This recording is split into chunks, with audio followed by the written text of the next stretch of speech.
Lil Jay is one of the most fierce savages in Chiraq. The rapper escaped death twice, only to get snitched on and ignored by his own gang while locked up.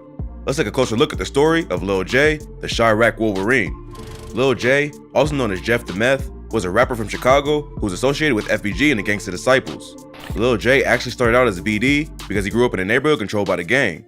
But he ended up flipping and becoming an insane GD after he moved to the area around 63rd and St. Lawrence and started hanging out with guys like Tuka and FBG Duck. Around the time he moved, Team 600 was just forming. According to E-Day 600, Lil Jay originally wanted to join 600 because at that time he was still a BD. But Lil Jay was also known for hanging out with dudes from Jarrell City who were enemies of 600. So he ended up being turned down and would join Jarrell City instead and also started hanging out with members of STL EBT. He would be introduced to FBG Duck through a mutual friend named FBG Kells, and the two would become tight.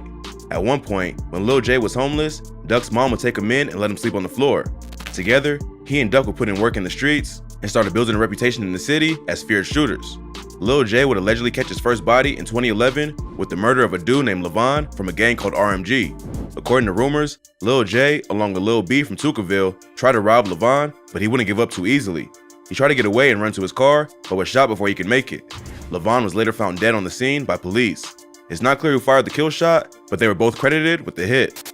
It's also been rumored that Lil Jay was present when OD Perry got murdered. Jay was close with FBG Butta, who was a twin brother of KI, the female assassin from STL EBT. Butta and KI were the ones who allegedly took out OD, but it's been rumored that Lil Jay was with them when it happened. Lil Jay started to build a reputation in the city in 2012 when he and FBG Duck dropped a song, Critical, which contained a diss aimed at Chief Keef. On the track, Duck rapped, "How the f you a chief? You ain't putting in no work?" This was around the same time that Chief Keef was first blowing up, so the diss attracted a lot of attention. Lil Jay would go on to beef with other notable rappers in the city, including E-Day 600, 600 Breezy, and NLMB Lil Bibby. Jay and Duck would drop an E-Day diss track, Who the F is Dude, in September after E-Day made fun of Jay for getting shot on Twitter. This would make Lil Jay and Duck two of 600's most hated ops. 600 Breezy was probably the most vocal about his hatred for Lil Jay and was known to tweet things like, "Once I smoke Lil Jay, I'ma retire," and "I'm trying to invent Lil J world, he talked too much." But 600 wasn't the only ones Lil Jay had beef with. He even got into it with Lil Bibby from NLMB. Lil Jay once claimed on Twitter that he caught Bibby lacking and he just ran away scared. Bibby claimed that he only walked away because the people he was with wanted to smoke with Lil Jay, and he knew that if he made a move, Lil Jay would have gotten murked. Bibby had already built a lot of respect in the streets, so many took his word to be true. He and Jay eventually put it behind him, as their gangs weren't actually beefing. They just got into it that one time. But all the beefing would come back to haunt him, and not long after he started rapping, Lil Jay would be shot 9 times in his legs and the back of his neck. He would make a recovery and go right back to his old ways, which resulted in him getting shot again. This time, he was hit with 6 bullets in the leg and bladder, bringing the total number to 15. His reputation for getting hit, but bouncing back every time, even earned him the nickname, the Chiraq Wolverine, by DJ Academics. In 2013, Lil Jay would start getting close with the dudes from Brick Squad, including Lil Jojo. Jarrell City and STL EBT were beefing at the time, and it seemed like Jay wanted to start claiming Brick Squad to avoid the drama. When Lil Jojo from Brick Squad would be murked by members of 600, Lil Jay would really turn up in the streets and go full BDK. Around this time, Jay also started to beef with 051 Young Money, calling them snakes and lames on Twitter. Some members of STL EBT would have conflicts with 051, which led to a few fights and shootouts. But Duck was cool with one of the most respected members of the gang, 051 Melly, which prevented the situation from becoming a full-on beef. Duck also helped squash the beef with Jarrell City, and all 3 sets became cool. But STL would then start beefing with Brick Squad, which is one of the reasons Lil Jay started to distance himself from them. He was no longer part of FBG after he and Duck had a dispute. Duck later revealed in an interview with Zach TV that Lil Jay had been stealing from him and other members of the gang. He allegedly stole some petty cash from Duck and took a chain from an FBG affiliate named King Yella. It wasn't that much money, so Duck didn't turn his back on him completely. But he did let his homies beat his ass to get Yella's chain back and teach him a lesson about stealing from his own people. So after that, Jay split from FBG and founded a new movement called We the Ops, along with FBG Butta. They also recruited a dude named Trub, who was affiliated with the Blood Set from outside of Chicago. Trub became the 3rd member of WTO, which meant he was also part of their beef. Jay, Butta, and Trub ended up getting into a shootout with a dude named Jay the Kid from Mitch Block after a drug deal went wrong. They went to go buy some weed from Jay the Kid, but they all got into an argument. Jay, Butta, and Trub went back to Trub's girlfriend's house to get some guns and went back to confront Jay the Kid. That's when the shootout went down and both Trub and Jay the Kid ended up getting hit. trouble later died in the hospital, while Jay survived but was left with a huge scar.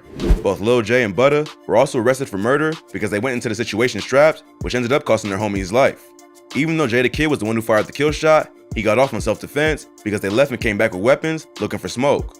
Due to all his beef with different sets in Chicago, Jay had a tough time behind bars and was constantly getting into fights with ops. But even though he kept it solid and held his own behind bars, not everyone would do the same.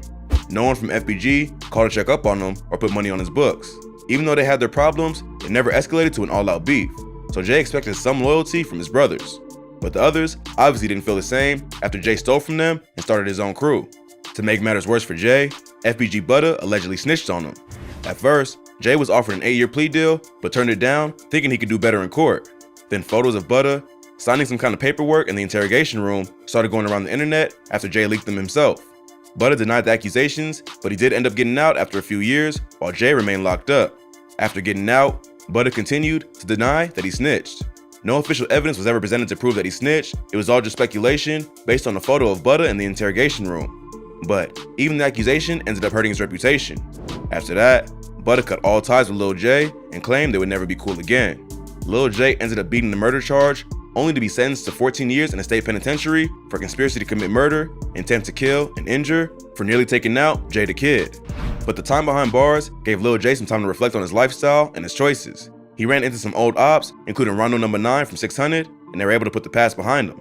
He realized that he never actually had a problem with the people he was beefing with, but the street mentality forced him to be at war. So instead of beefing, he decided to focus on self-improvement and getting out of prison. He even reached out to one of his old homies, FBG Duck, to patch things up and put the past behind him. Duck was once his brother at the end of the day, and Jay was somewhat responsible for their falling out. It ended up being perfect timing because not long after that, Duck would be shot and killed in Chicago. In the end, Lil Jay went through pretty much everything you can go through in the streets, but still lived to tell the story. He almost lost his life on more than one occasion, had his own gang flip on him, and ended up going to prison with no one to watch his back.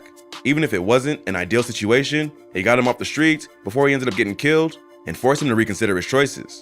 Hopefully, with good behavior, Lil Jay can eventually be paroled and get a second chance at life. It seems like he's matured a lot since getting locked up and won't go back to his old ways as the Chiraq Wolverine.